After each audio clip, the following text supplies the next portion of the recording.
아멘. 감사합니다. 감사합니다. 오늘 우리가 읽은 내용에 대하여 야고보서를 기록한 분은 야고보라는 사람입니다. 그분은 예수님의 동생으로서 예수님의 12제자 가운데 한 사람이고, 그리고 예루살렘 교회의 감독이었습니다. 감독이라면 감리교에서 이제 쓰는 말인데, 우리 교회로, 우리 장로교로 말하면 담임 목사 격인 분이십니다. 그래서 예루살렘 교회의 위치가 그 당시에는 그 최초의 교회였습니다. 기독교회로는 최초의 교회고 제1호죠. 교회고, 그다음에 이제 많은 분들을 통해 이제 복음이 전파되고 교회가 세워지면서 여러 교회가 세워졌습니다만, 그 교회들이 결국은 모든 교회의 가장 그 기준점, 그리고 모교회 뭐 이런 개념을 갖고 있는 교회가 예루살렘 교회입니다. 당시 로마가 이제 전 세계를 제패하고 있었던 때이기 때문에 예루살렘 교회에 있는 성도들이 각 곳에 이렇게 흩어져 살았습니다. 그 흩어져 살았던 가장 중요한 이유는 스데반 집사님이 순교를 당하고 난 이후에 기독교를 핍박하는 일들이 이제 구체적으로 현실화되어지자 그것을 감당하기 어려웠던 성도들이 예루살렘 자기의 본토를 떠나서 다른 각 곳으로 흩어져서 살게 되어집니다. 이것을 다른 말로 표현하면 디아스포라라 이러죠. 흩어져 사는 그리스도인들이었습니다. 그래서 이 담임 목사의 입장에서 성도들이 신앙의 어려움들 때문에 한 곳에서 함께 신앙생활하지 못하고 여러 곳에서 흩어져 살아가고 있는, 그래서 그곳에서 많은 고생을 하고 있는 성도들에게 하나님의 영감을 받아서 이 편지를 기록하게 된 내용이 바로 야고보서 내용입니다. 여러분, 그 심정이 어떠했을까? 저는 목회자로서 생각을 해봅니다. 가까이 있으면 주일날 같이 또 만나고 설교도 듣고 하고, 그리고 안 되면 또 신방도 가고, 또 뭐 우리 같으면 셀 모임도 모여서 서로 권면도 하고 있을 수 있겠지만, 그러나 함께 있을 수 없기 때문에 손도 잡아줄 수도 없고, 말 한마디 요즘같이 뭐 통화가 돼 전화도 할 수 있는 것도 아니고, 그러니 얼마나 답답하고 안타까웠겠습니까? 한 통의 편지를 쓰면서 간절한 심정으로 성도들에게 편지를 기록하고 있는 겁니다. 특별히 당시에 그 유대인들이 당했던 고통은 로마라고 하는 정부로부터 당하는 국가적인 차원의 정책이었던 기독교 핍박도 있었지만, 더 힘든 것은 같은 유대인으로서 이들이 개종을 해가지고 기독교로 예수를 믿게 돼서 기독교로 이제 종교를 바꾼 것 아닙니까? 그러니까 자기의 위치, 그러니까 자기 그 유대인이라고 하는, 유대교라고 하는 공동체에서 벗어나서 기독교를, 예수를 믿게 됐다 그래가지고 그들 사이에서 왕따를 시켜버리는 거예요. 그래서 따돌림을 받게 하고, 그리고 또 정부에다가 이런 사람들을 고발을 해서 체포가 되어가게 만들고, 막 이런 어려운 일들을 너무 많이 이렇게 받게 되어졌습니다. 그래서 이런 고통을 당하고 있는 성도들에게 오늘 야고보는 편지를 쓰면서 어떤 표현을 하느냐, 그들에게 부르는 일이 사랑하는 내 형제들아, 이렇게 표현을 하고 있습니다. 이 호칭에는 그 성도들을 향한 야고보의 마음이 다 들어있는 것이 아닌가 생각합니다. 성도들을 향한 그리움, 그리고 또 신앙 때문에 고통을 당하고 있는 성도들에 대한 안타까움, 또 그들을 향하여 격려하고 싶은 마음, 이런 모든 것들이 이 한마디에 내 형제들아, 사랑하는 형제들아라는 말에 다 포함되어 있다고 볼 수가 있겠습니다. 여러분, 교회라고 하는 것은 어떤 사람들의 모임이냐? 우리는 각각 다른 사람들이지만 그리스도 안에서 사랑하는 형제들이라고 하는 개념 속에 모이는 공동체가 교회에 의하여 붙는다고 생각합니다. 교회는 바로 이런 모임이어야 됩니다. 우리가 양육반이나 제자훈련을 받을 때 우리가 왜 가족을 사랑합니까? 라고 물으면 처음에는 잘 모르다가 이제 듣고 나면 얘기를 하시는 얘기, 가족이니까 사랑한다는 얘기를 해요. 가족을 사랑하는데 무슨 이유가 있습니까? 돈을 많이 주니까 사랑한다, 혹은 나를 좋아하니까 사랑한다, 이런 얘기가 아니에요. 가족은 가족이니까 사랑합니다. 그것은 혈족이기 때문에 가능한 것이죠. 우리가 사랑하는 그리스도 안에서 그리스도의 피로 하나가 된 우리 성도들의 관계도 바로 한 형제입니다. 왜 사랑해야 하느냐? 우리의 가족이기 때문에 사랑해야 한다. 그래서 교회 안에는 이런 사랑의 공동체로 이런 역사가 일어나야 교회 안에서 하나님의 의가 드러나는 축복된 삶을 이룰 수 있다, 그렇게 생각을 합니다. 그래서 오늘 본문 우리 설교 제목처럼 하나님의 의를 이루고 살아가는 우리 교회 또 우리 성도가 되기 위해서는 이런 삶에 힘을 써야 되는데, 이런 일은 그냥 어떤 우리 관계 속에서 어떤 손익계산에 의해서 되질 문제는 아니라고 생각합니다. 마태복음 6장 33절에 말하죠. 하나님 나라와 그 의를 먼저 구하라 그랬어요. 그러니까 이것은 우리의 삶 속에서 먹고 마시는 문제보다 더 우선적으로 이루어져야 될 문제가 바로 하나님의 의가 이 땅에 이루어지는 일임을 우리가 기억하고, 내 삶을 통해서 내가 가정과 그리고 우리 교회와 또 우리의 삶 속에 어떤 공동체에 이런 하나님의 의가 나타나는, 또 그런 일을 이루어야 될 사명, 미션이 하나님이 우리에게 주어졌다는 사실을 우리가 늘 깨닫고 살아갈 필요가 있습니다.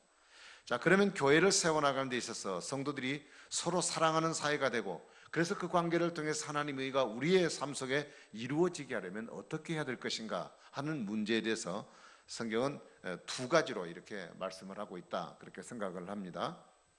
원래 설교는 한 문제만 갖고 다뤄야 되는데 오늘은 두 문제를 다루겠습니다. 그러나 두 문제는 서로가 다 연결되어 있는 문제라고 여러분 이해를 하시면 되겠습니다. 그럼 첫 번째는 어떤 문제냐면 19절 말씀을 여러분 읽어보시면 아시겠지만은, 내 사랑하는 형제들아 너희가 알지니 사람마다 듣기는 속히 하고 말하기는 더디하며 성내기도 더디하라 하는 말씀이 나옵니다. 첫 번째는 듣기는 속히 하고 말하기는 더디하라 하는 말씀입니다.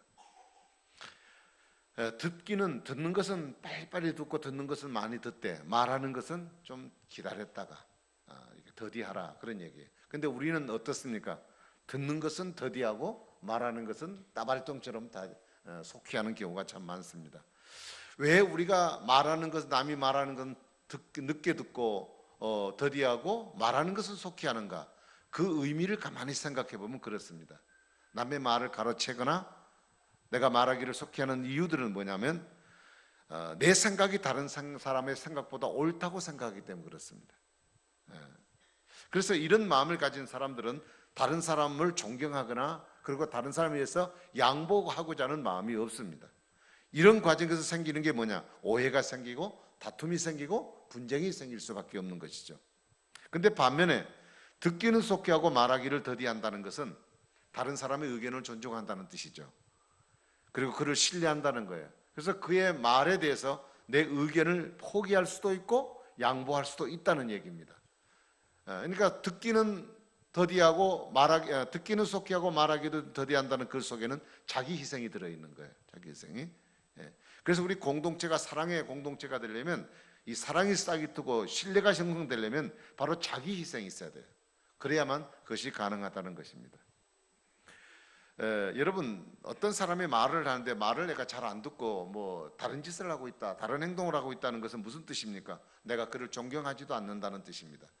내가 그를 믿지도 않겠다는 뜻과 마찬가지입니다. 제가 지금 열심히 설교를 하고 있습니다. 근데 성도들이 설교를 잘 안 듣고 졸고 있다거나 혹은 옆 사람과 대화를 하고 있다거나, 이런 얘기는 설교를 하는 저의 입장에서 바라볼 때 어떤 얘기냐? 아, 저를 존경하지 않구나, 저 말을 무시하고 있구나, 나를 신뢰하지 않구나, 그런 입장으로 받아들일 수밖에 없는 거죠. 여러분, 대화해 보면 아시잖아요. 그러니까 잘 듣는 것이 존경이에요. 그리고 신뢰고 그것이 사랑이라는 그런 의미가 되겠습니다. 그 솔로몬이 지혜를 구했습니다. 하나님 앞에. 하나님이여 제게 지혜를 주십시오. 근데 지혜를 구했다. 그 지혜라는 게 도대체 뭐냐? 뭐가 지혜냐? 지혜의 내용은 영어로 표현하면 그렇습니다. Hearing heart라는 말입니다. 듣는 마음이에요. 지혜라고 하는 건 들을 줄 아는 것이 지혜라는 뜻입니다. 그러니까 지혜는 태도예요. 태도. 지혜는 내 눈에 보여지는 어떤 물건, 사건이 아니라 그것을 듣는 태도, 그 말을 듣는 자세를 얘기하고 있습니다.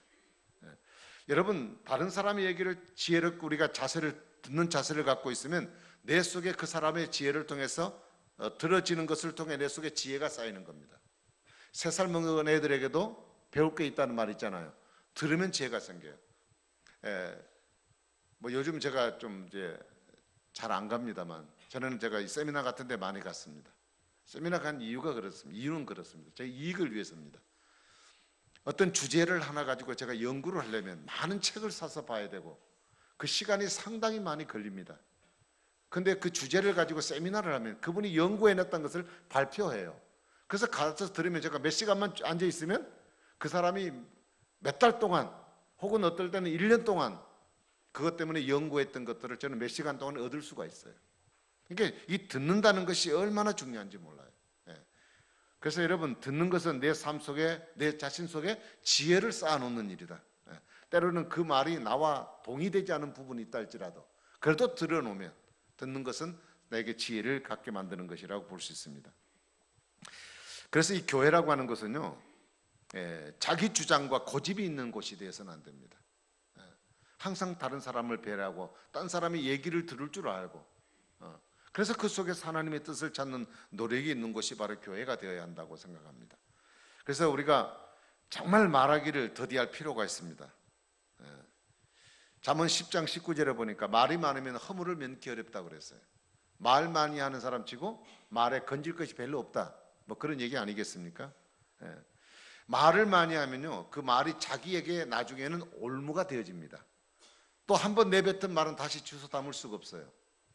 제가 이런 말이 조금 맞을지는 모르겠습니다만, 우리 문 대통령께서 그 장관들이나 이런 그 주요 요직에 있는 사람들을 선출할 때, 그가 어떤 사람인가를 보기 위해서는 선출할 때 꼭 5가지 원칙을 정했어요. 도덕적인 차원에서 이런 사람 안 되고 저런 사람 안 되고 5가지를 딱 정했습니다. 그리고 그렇게 외쳤습니다. 그리고 자기가 대통령이 돼서 인선을 하면서 사람을 찾습니다. 사람을 찾고 보니까 5가지에 다 걸려. 청문회 보니까 아시잖아요. 능력 있는 사람이에요. 할 만한 충분한 소질이 있는 사람이에요. 근데 도덕적인 결함이 있어요. 근데 그 사람들이 특별히 잘못된 일 하느냐? 우리가 다 하고 있는 일들이에요 지금. 여러분, 다운계약서 안 쓰신 분 계세요? 우리가 보통 다 하고 있는 일들, 일반 속에 죄라고 느끼지도 않고 그냥 좀 싸게 살 수 있는 방법이라고 하니까 한 거예요. 근데 그게 나중에 다 법에 걸리더란 얘기잖아요. 그러니까 지금 이 문 대통령 입장에서는 한 사람이라도 빨리 지금 장관들을 세워서 일을 시작해야 되는데 이게 출발을 못하는 이유가 거기있어요. 그래서 내가 5가지가 잘못됐나? 뭐 그 잘못됐단 말은 아니죠 사실. 그래서 그가 지금 하는 말이 뭐냐? 도덕적으로 100% 옳은 사람이 어디 있을까라고 얘기를 해요. 그건 맞는 말이에요. 그러니까 처음부터 시작했을 때부터 이런 5가지 원칙을 정하겠습니다. 그러나 5가지 원칙에 딱 맞을 사람은 없을 겁니다. 그 중에 대충 맞으면 하겠습니다. 이랬으면 이게 올무에 안 걸리는 거예요. 근데 그게 맞아야 된다고 얘기해 놨으니까 지금 딱 걸고 넘으니까 할 말이 없는 거예요 지금. 그 문 대통령이 너무 좋은 의도를 했는데 그런 사람이 없어요. 도덕적 결함이 없는 사람이 한 사람 없어요. 저도 마찬가지예요. 청문회 저 가끔 보면서 제가 쓰면 어떻겠습니까? 전 가슴이 두근거릴 때가 많아요. 다 문제가 있는 사람들이란 말이죠. 그래서 여러분, 말하기는 더디하라는 말은 무슨 얘기냐면 생각하고 대답하라, 그런 뜻입니다. 여러분, 사회적인 용어로 그 영어로 2단어를 씁니다. 하나는 그 react라고 하는 말을 쓰고 또 하나는 response라는 말을 2가지의 단어를 씁니다. 이 2가지 단어가 똑같이 반응한다는 뜻이에요. 같은 단어입니다. 같은 의미로 씁니다. 근데 그 단어가 실제로 들어가서 보면 차이가 있습니다. 큰 차이가. 하나는 뭐냐? 이 리액션, 이 리액트라고 하는 말은 어떤 말이냐? 즉각적인 반응이라는 뜻입니다. 제가 우리 김 장로님을 등을 탁 쳤어요. 제가 치면 안 되겠네. 제가 치면 그래 안 하시겠죠. 우리 뭐 같은 누가 친구가 탁 쳤어요. 그럼 치면은 왜 이래? 하고 나도 탁 때릴 수 있단 말이죠. 이런 경우를 갖다가 리액션이라고 그래요. 근데 리스폰스라는 말은 무슨 말이냐? 딱 자극을 줬는데 반응이 이 텀이 생겨요. 탁 때렸는데 딱 하지 않고 왜 그래? 이렇게 가령 그 시간을 자극과 반응 사이에 간격이 있어요. 간격. 그래서 그 사람의 인격을 바로 그 간격이 얼마나 조정될 수 있느냐라고 한 것을 통해 그 사람의 인격을 표현할 수 있는 것이라고 보아집니다. 그러니까 무슨 얘기냐? 상대방이 무슨 얘기를 딱 하면 그 얘기를 듣고 생각을 하고 그리고 그 다음에 반응을 하라는 뜻입니다. 바로 말하기를 더디하라는 말은 그런 뜻입니다. 그래서 적어도 어떤 사람이 내게 자극을 주었을 때, 내가 어떤 정보를 들을까 말을 들으나 자극을 받았을 때 우리가 딱 3가지를 먼저 생각하고 말을 해야 돼요. 첫 번째는 뭐냐? 이 말이 진실인가? 팩트인가? 사실인가? 하는 것이 그 순간적인 생각 속에 딱 들어야 돼요. 그 다음에 2번째는 뭐냐? 이 말이 사실이고 진실일지라도 이게 꼭 해야 할 말이냐, 필요한 말이냐를 먼저 또 걸려야 돼요. 그 다음에 이게 꼭 필요한 말일지라도 내가 정말 저 사람에 대해서 다른 의도가 없이 저 사람을 진짜 사랑해서 하는 말인가? 이 세 가지. 이 세 가지를 여러분에게 어떤 정보가 들어왔거나 자극이 들어왔을 때 그 자극을 받고 반응하는 가운데 세 가지가 싹 걸려져야 돼요. 그러고 난 뒤에 나와야 돼요. 반응이. 여러분 쉽습니까? 어렵습니까? 그럴 수 있으면 화낼 사람 하나도 없어요. 다 꺼져버리지 그동안에. 근데 그게 이제 사실은 익숙해져야 돼요. 순간적으로. 그 시간이 뭐 몇 초가 될지는 모르겠지만, 그 영국의 수상 처칠은 이런 얘기를 했습니다. 하고 싶은 말을 꼴딱 삼켜서 체하는 법이 없다 그랬어요. 여러분 하고 싶은 말 참아갖고 뭐 체해가지고 체증 걸려서 약 사 먹고 그런 적 있습니까?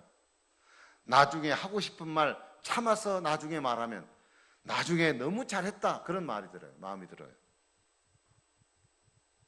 저도 가끔 그럴 경우가 많습니다. 해서 안 될 말들, 또 생각의 과정 없이 그냥 내어놓는 말들, 이것 때문에 제가 후회를 할 때가 참 많습니다.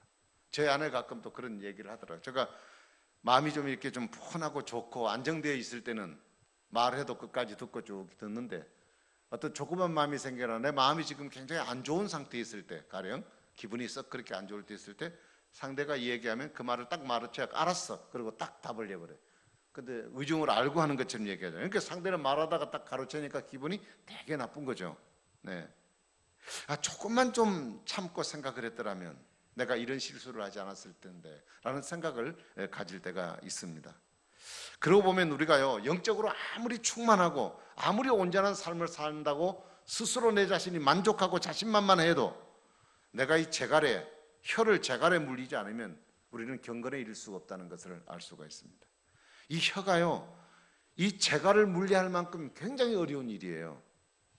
그래서 성경에 이 말과 혀에 대해서 이야기를 수없이 많이 말씀하고 있는 것은 말이 갖고 있는 유익과 그 피해가 얼마나 크다는 것을 우리에게 보여주고 있는 증거라고 볼 수 있습니다. 이제 하나의 이런 얘기를 해볼 수 있습니다. 이 구강 구조를 한번 여러분 생각해 보세요. 이 구강의 구조를. 우리의 혀를 함부로 놀리지 않도록 우리 혀를 입속에 딱 가둬두고 있습니다. 입을 딱 다물어 보시죠. 이중 울타리가 치고 있습니다. 하나는 딱딱한 치아가 딱 가로막고 있습니다. 그 다음에 두 번째로는 입술이 가로막고 있습니다. 왜 하나님이 이렇게 혀를 두 겹으로 딱 쌓아가지고 딱 가둬놨을까? 여러분 그 의미를 한번 생각을 해보시면 좋아요. 그 단단한 치아로 이 혀를 둘러싸고 있는 것은 진짜 잘 지켜야 된다. 헛된 말하면 그냥 확 깨물어버리든지, 죄송합니다. 그래서 아야 하더라도 좀 충격을 주든지. 그렇지 않으면 또 말이 흘러나올 때 입술이 부드러우니까 이 울타리를 타고 나오면서 말이 좀 부드러워져라, 그런 의미가 있다고요. 그러니까 이 역할을 한번 생각해 보면서 내 혀를 다스리기를 한번 생각한다면 아마 우리가 말하는 데 상당히 좀 도움이 되지 않을까. 말할 때마다 이 두 가지를, 이빨로 나를 가로막고 있고 입술로 말을 가로막고 있구나. 그래서 우리는 이 말하기를 더디하라고 하는 이 하나님의 말씀에 대하여 우리는 소중하게 생각을 하고 이를 중요하게 우리 잘 간수하고 또 지키고 순종해야 될 부분이라고 말씀드리고 싶습니다. 그 다음에 두 번째는 이제 더디해야 할 또 하나가 있습니다. 그것은 또 역시 19절 마지막 부분에 성내기를 더디하라, 열받지 말아라, 화내는 것을 하지 말아라, 그런 뜻입니다. 사람들이 열을 받는 이유는 분명한 이유가 있습니다. 육체적 피로가 쌓이거나 혹은 뭐 생리적인 현상, 사춘기라든지 혹은 또 우리 또 나이가 연세가 들어가시면서 또 찾아오는 또 모든 사람의 갱년기라든지 이런 생리적인 현상이 있습니다. 그 다음에 또 감정적으로 침체가 되거나 영적으로 침체가 되어질 때, 또한 내 권리가 딴 사람에 의해서 침해를 받고 있다고 생각할 경우, 그때 사람은 화가 나고 열을 받게 되어 있습니다. 사람들은 대체적으로 그런 것 같습니다. 모든 일들을 내 중심으로 내 계획대로 일이 처리되기를 원합니다. 저도 마찬가지지만 다른 사람에 대해서는 별로 화를 잘 안 내는데 우리 애들에 대해서 어릴 때, 지금은 제가 그렇지 않습니다. 어릴 때 애들에 대해서는 화를 자주 냈습니다. 그 자주 낸 이유가 뭘까? 내 계획과 내 방식대로 애들을 조종하려고 생각했기 때문에 그렇습니다. 그러니까 말을 안 듣고 내 마음대로 안 들으니까 화가 나는 거예요.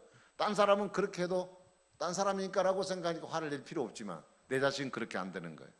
그러니까 사람들이 대체적으로 그래서 화가 나는 거죠. 나는 이렇게 하려고 하는데 상대가 내게 반응을 안 해주고 움직여주지 않으니까 막 열받는 거죠.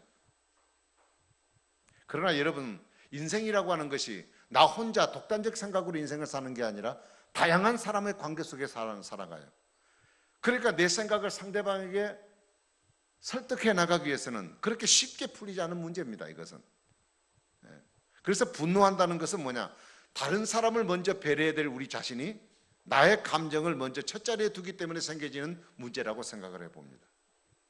그래서 성내는 것은요, 상대 때문에 성내는 것이 아니라 내가 선택하는 문제입니다. 아까도 말씀드렸죠. 자극과 반응이라는 이 공간 사이에서 내가 화를 낼 것인가 내지 말 것인가 선택은 내가 하는 것이란 뜻이에요. 그래서 궁극적인 책임은 내게 있습니다. 다른 또 예를 들어보겠습니다. 저도 운전 중에 좀 그렇습니다. 죄송합니다. 저도 아직도 성숙하지 못해가지고 운전 중에 누가 탁 끼어들어요. 기분이 되게 좋을 때는 끼어들면 저 사람 되게 바쁜가 보네. 그리고 브레이크를 살짝 밟아주고 앞에 가게 만듭니다. 근데 오늘따라 기분이 썩 좋질 않아요. 침울했어요. 그러니까 누가 딱 끼어들어요. 그러면 어쭈 이것 봐라. 끼어들어? 한번 해볼까? 그러고 제 덤벼들어서 이렇게 앞서기 뒤서기 이제 이렇게 하게 되잖아요. 여러분, 그럼 성질을 내게 하는 것은 누가 내게 한 것이냐? 우리가 볼 때 저 사람이 가로지르려고 했기 때문에 했다라고 생각하지만 화를 낼 것인가 말 것인가 결정은 내가 한 것이에요. 그래서 우리가 이런 인식만 가지고 있다면 우리에게는 굉장히 좀 변화가 일어날 수 있는 부분이 아닌가 생각을 합니다. 그래서 오늘 본문의 20절은 뭐라고 얘기하냐? 사람의 성내는 것은 하나님의 의를 이루지 못한다. 우리나라를 제가 격하는 것은 아니지만 그래 보니까 그런 말이 있어요. 일본 사람들이 우리 한국 사람들과 회담하는 것을 가장 손쉽게 생각한답니다. 제일 까다롭지 않대요. 그래서 일본 사람들은 한국 사람들과 회담을 하고 대화를 할 때 딱 그 코스가 있어요. 첫 번째, 상대를 딱 비를 거스린대요. 살짝 거스린대요. 그럼 우리 한국 사람들은 비 거스르면 열 딱 받습니다. 그냥 바로 나이터가 켜져요. 그냥 열을 받아버려. 그럼 막 씩씩거리고 막 이래요. 그러고 막 분위기도 모르고 막 이래버려요. 그러는데 조금 안정돼. 그러면 일본 사람은 가만히 있어요. 그냥. 그러면 이제 열에다가 깔았잖아요. 깔아놓고 보면 내가 굉장히 초라해. 내가 왜 열냈지? 그래가지고 그때부터 미안해가지고 자동적으로 이제 일본 사람이 끌려간다는 거예요. 열받은 것이 상대방이 미안하니까 보상해주는 심리로. 이게 일본 사람들이 한국 사람을 대하는 전략이랍니다. 한국 사람들은 죄를 비롯해서 내 말과 논리를 어떻게 정연하게 표현할 것인가에 대한 이야기보다는 내 감정을 다 쏟아놓고 할 말을 다 하고 나면 아이고 시원해 이렇게 하는 거예요. 그 허점 속에 우리 한국 사람들은 결정적인 실수가 있다는 거예요. 여러분 가끔 일본 사람들이 보십시오. 뜬금없이 어쩌다 독도 얘기를 탁 건드려요. 그러면 막 열받아 버려요. 그냥 누구든지 다 열받는다고. 그러면 또 피켓 들고 가서 또 독도는 우리 땅 그래도 이런다고. 그 일본 사람도 가만히 있어요. 그거 듣고 가만히 있어요. 그리고 이제 잠잠해지면 우리 한국 사람들이 열받고 막 이러니까 정부 입장에서 미안하잖아요. 그러니까 또 좀 꼬리를 좀 내려요. 그럼 그거에서 딱 또 잡아버리는 거죠. 여러분, 이 분노라는 감정 폭발, 이거는 결코 하나님의 의를 이룰 수가 없습니다. 어떤 경우라도 마찬가지입니다. 분노하는 것은 하나님의 의를 이루는데 도움도 되지 않고 우리 신앙생활에 도움이 되지 않습니다. 아직도 저나 여러분들 속에 혈기가 남아 있습니까? 그래도 화부터 내십니까? 우리는 상대방의 말을 귀를 기울여주고 존중해주고 남을 나보다 여기는 모습이 우리에게 있어야 될 줄로 믿습니다. 그러나 이 불행하게도 이런 사태들이 안 믿는 사람들에게만 있는 것이 아니라 우리 믿는 사람들에게도 크게 다르지 않다는 거예요. 재직회나 원래를 하면서 누가 잘못한다고 큰 소리치고 썩 내면서 이건 하나님의 의를 이루는 것이라고 이런 입장곤란한 얘기를 하시는 분이 있습니까? 절대 그러시면 안 돼. 어떤 얘기를 해도 그렇게 하면 안 돼. 저희 교단이 우리 교회가 소속해 있는 교단은 다른 신문사에서 와서 우리 교단에 이렇게 총회 회의를 하는 거 보고 참 많이 놀래고 감동을 받는다 그래요. 제가 지금 몇 번 참여를 해봤습니다만 한 번도 제가 싸우는 것을 본 적이 없습니다. 비록 상대방이 어떤 얘기를 해서 내가 반대 의견을 던질지라도 반대 의견의 정확한 논리를 가지고 그리고 정확한 어떤 지식을 가지고 그 논리를 가지고 얘기를 해요. 차분하게 얘기를 해요. 화도 그 말을 자주 하니까 왜 저렇게 저 사람 말을 자주 해? 그런 말은 있어요. 그렇지만 한 번도 열을 받거나 일어서거나 그것 때문에 팔을 걷어붙이거나 그런 경우 한 번도 못 봤어요. 여러분, 우리가 화를 내는 것은 하나님의 의를 이룰 수가 없어요. 그러면 성내는 것이 하나님의 의를 이루지 못한다는 것은 무슨 의미냐? 사람이 화를 낼 때는 나름의 충분한 이유가 있죠. 아까도 말씀드렸듯이 무슨 이유가 있을 거예요. 상대가 내게 어떤 자극을 줬기 때문에, 그래서 거기에 내가 반응을 하고 너무 화가 나서 그냥 성을 낼 때가 있다고요. 그러나 그런 충분한 화를 낼 만한 이유가 있어도 성내는 것 자체는 절대 유익하지 않다는 것입니다. 물론 성내지 않고 산다는 것은 어렵습니다. 그래도 우리는 하나님 말씀에 성내는 것은 하나님의 의를 이루지 못한다고 했을 때 우리는 아멘 하고 받아들이고 동의합니다. 그렇죠? 쉽죠? 동의는 하죠. 그 말이 옳으니까. 그러나 그것을 실제적으로 우리의 상황 속에 적용을 하려면 그렇게 쉽지를 않다는 것이에요. 그래서 성경은 뭐라고 그랬느냐? 22절 같이 한번 읽어보겠습니다. 시작. 너희는 말씀을 행하는 자가 되고 듣기만 하여 자신을 속이는 자가 되지 말라. 아멘. 말씀을 듣기만 하고 행하지 않은 사람은 속이는 것이다. 속이는 것이다. 성내지 말라고 했으면 그것이 어렵더라도 내지 말아야 한다는 거예요. 그것은 하나님의 의를 이루지 못한다는 것을 알면서도 성을 내는 사람들은 그것은 자신을 속이는 것이라고 그렇게 말했어요. 그래서 이런 사람들의 경우를 그 다음에 구절에 보면 뭐라고 비유를 하고 있냐면 23절을 말씀해 보면 거울로 자기 얼굴을 보는 사람과 같다고 그랬어요. 자, 우리가 거울을 가지고 내 얼굴을 보는 이유는 뭡니까? 잘생겼나 못생겼나 그거 보려고 보는 것은 별로 없습니다. 왜냐하면 생긴 거는 어차피 거울 봐도 그 자료고 안 봐도 그대로이기 때문에. 뭐 때문에 보느냐? 얼굴에 때가 묻었나, 어떻게 하면 이쁘게 화장을 할까, 그런 목적 가지고 보잖아요. 그거를. 그걸 봅니다. 그런데 거울을 보니까 조금 뭐가 안 좋았어요. 머리가 흥크러지는 안 좋았어요. 근데 돌아섰는데 내 얼굴의 모습이 어떤다는 것을 잊어버려요. 그리고 그냥 외출을 해버려요. 그러면 거울을 보는 게 의미가 있습니까? 없습니까? 아무 의미가 없어요. 그러면 거울을 보는 것은 잘못된 고치려고 보는 것인데 돌아서고 난 뒤에 그걸 잊어버리고 간다면 의미가 없다는 얘기죠. 그건 무슨 얘기냐? 우리가 하나님 말씀을 들을 때는 죄를 깨닫고 회개하고 예수 그리스도를 통해 구원받는 감격, 은혜, 그래서 그 순간만큼은 정말 진실한 그리스도인 같아요. 그런데 성경을 읽고 말씀을 듣고 난 뒤에, 끝나고 난 뒤에 그것을 거울을 보고 난 뒤에 잊어버린 것처럼 하나님 말씀을 잊어버리고 다시 세상 속에 들어가서 정욕과 거짓된 삶으로 돌아간다면 그가 하나님 말씀을 읽고 듣는 것이 도대체 무슨 의미가 있겠는가?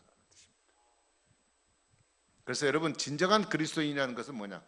말씀을 들은 대로 실행하는 사람이다. 실행하는 사람.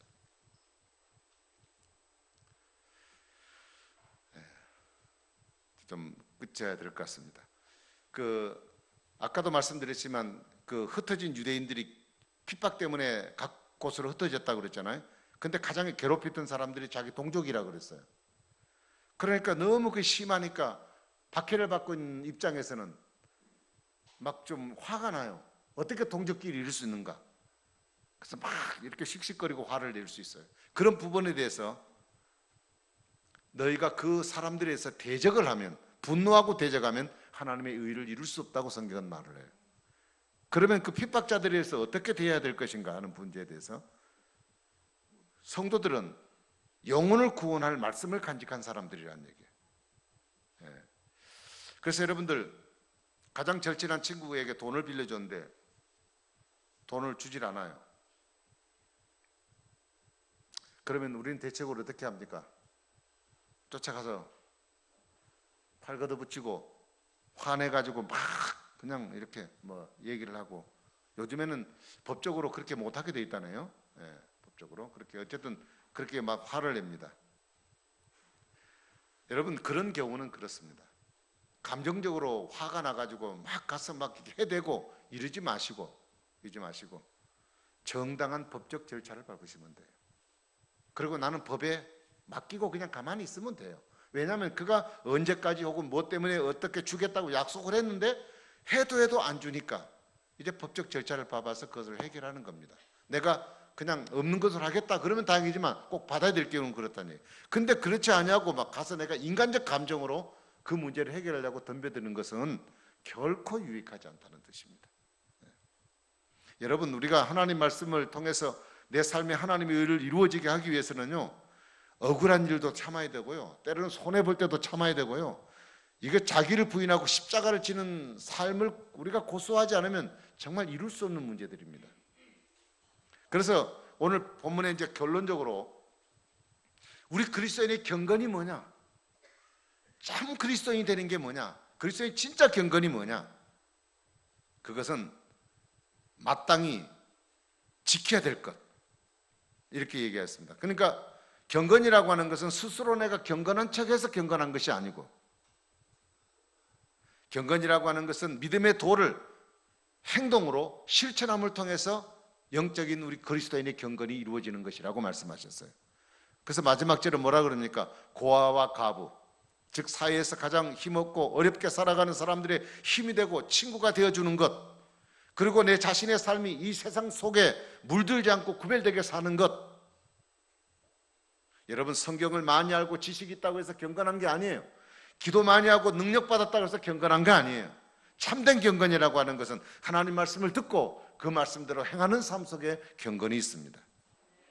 여러분이 믿음의 돌이 이 말씀을 실천하는 경건한 삶 속에 하나님의 의가 이루어진다는 사실을 기억하십시오.